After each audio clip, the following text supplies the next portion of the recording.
Welcome to Caseback Watches. My name is Tim and I have a first world problem, and that's I'm a little bit tired of Rolex right now. Yes, I've worn this one, the Datejust, my vintage Datejust, my beloved vintage Datejust. Worn it several weeks now. That's absolutely beauty, but sometimes you need a little bit more elegance and refinements and more complications, and so I switched to the Zenith El Primero, and the particular one I own two, but this is my favorite. What's going on here? This is my favorite one. This is my favorite one because it reminds me of a Flieger watch, like the Breguet Type 20, together with the elegance of the case, the elegant curves. I will show you everything in detail here, but that's the reason I go for Zenith.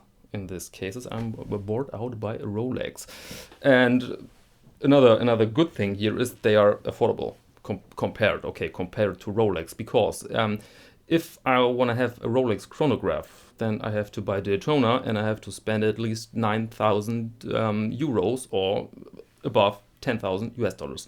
This is serious money, and you can pick up, if you are smart and you take some risks, then you can pick up a Primero under 2,000 euros or 2,000, let's say 2,200 US dollars. Why are they so affordable? I don't know. I think they're out of the hype. Nobody talks so much about Primeros, and in my eyes, a good opportunity to pick one up and regard it highly, because it's an absolute great watch, and I will show you everything in detail in this video. By the way, I'm dressed up for stage. I'm playing with my band tonight in Hamburg. No traveling involved. I'm very happy about that part, because traveling is it's a pain. By the way, if you're interested in Gypsy Jazz, you can pick up our album on Bandcamp. Link in the description, called Djangoholics. Has nothing to do with drinking, or a little bit. Okay, basics first. What means El Primero? Translated, it means the first one. And we're talking about one of the first automatic chronographs in the world. One of the, not the, okay? There were other manufacturers back then in 1969 who introduced basically at the same time other chronographs with an automatic movement. But of course, Zenith picked a very catchy name, and so we see it today as the first automatic chronograph. And before that, it was very hard to manufacture reliable and good working chronographs with an automatic movement. Think of the famous Moonwatch, for example. Omega Speedmaster Professional was a hand winding model. Okay, now let's go over the functions quickly. The chronograph works very simple. First pusher starts it, first pusher stops it, and the second pusher resets the chronograph. Then you can find a 30-minute counter on the right side. Above the 6, you find the 12-hour counter, and on the left side, the seconds.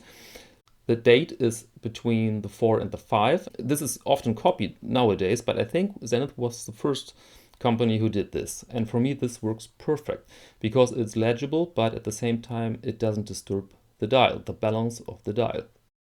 And this particular model is the reference 010500-400, case size 38, luck with 19. And for me, this is my favorite El Primero because of this stunning black dial together with massive lume, great legibility, Flieger look. You can compare this very good to the Breguet Type 20, as I said. Here it is. But of course, it's more refined, more elegant, and yeah, it's a very interesting, nice to look at watch. And by the way, massive lume, you see cracks there on the minute hands in the lume. This is a problem. This has to be fixed, and I've already ordered a new set of hands for this watch. Here you see pushes and crown, very good, and on the crown you can see the new Zenith logo. On older models you find this beautiful little star, and they've changed it later on to that rectangular piece there, and it's supposed to be a star as well. I can't see a star there, but yeah, it's official and it's a star. Here you can see the left flank with the drilled lug holes.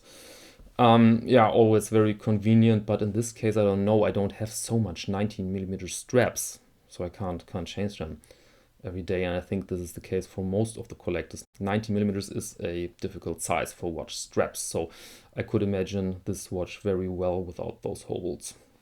Okay, finally the movement.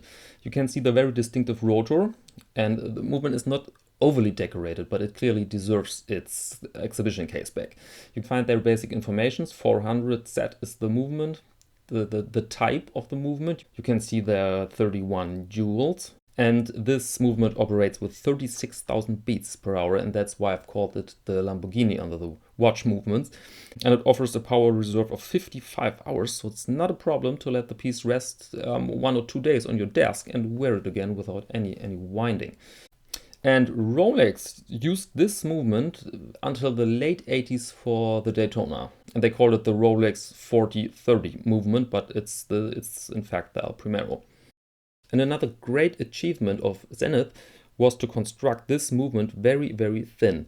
It measures only 6.5 millimeters in height. And this, of course, allows to construct very slender and elegant cases. And here you see another El Primero, a more advanced model with the day, the date, the month, and the moon phase. And this shows what's possible with this movement. And it's more complicated to set here the time and the other complications. So we need some more pushes. There they are, 2 little pushes on the left flank of the watch. Here you see the crown with the old star. And here again the movement with a very distinctive rotor. Okay, and now let's talk briefly about a special line in the El Primero family, and that's the rainbow line. Here you can see one of my watches. I've sold this watch a year ago, and this is a classic rainbow piece from the 90s with a screwed down crown, screwed down pushes, massive case, and this, I think, was an attack against the Rolex Daytona. You can see those rainbow watches mostly with metal bracelets, and I've sold it because I found it too big. It's 40 millimeters in diameter, and as you can see, the case is very fat, very thick. I mean, those are good watches without any doubt. But as I explained, the movement allows very thin, slender, elegant cases. And this, in my opinion, is not an elegant case. This is, this is a massive chunk of metal on your wrist. And I don't know. I can't see the link to the history and tradition and the possibilities of the El Primero here. Here on the case back, you can see the very distinctive rainbow sign there. And those watches are not rare, and they are as well not very expensive. You can pick them up under 2,000 euros or under 2,200 US dollars. Used market, of course, private seller. So that's all about the Zenith El Primero. Thank you very much for your attention. Please like and subscribe. It's great help for my little channel. By the way, I've used those 2 Datejusts for the Datejust video. If you haven't seen it, check it out, please. And I don't need to. This is for sale. This is for sale, okay? And if you're interested, please send me a mail. And the next video will be the next analyzing video, and I think this will be some fun. So thank you very much, and until next time.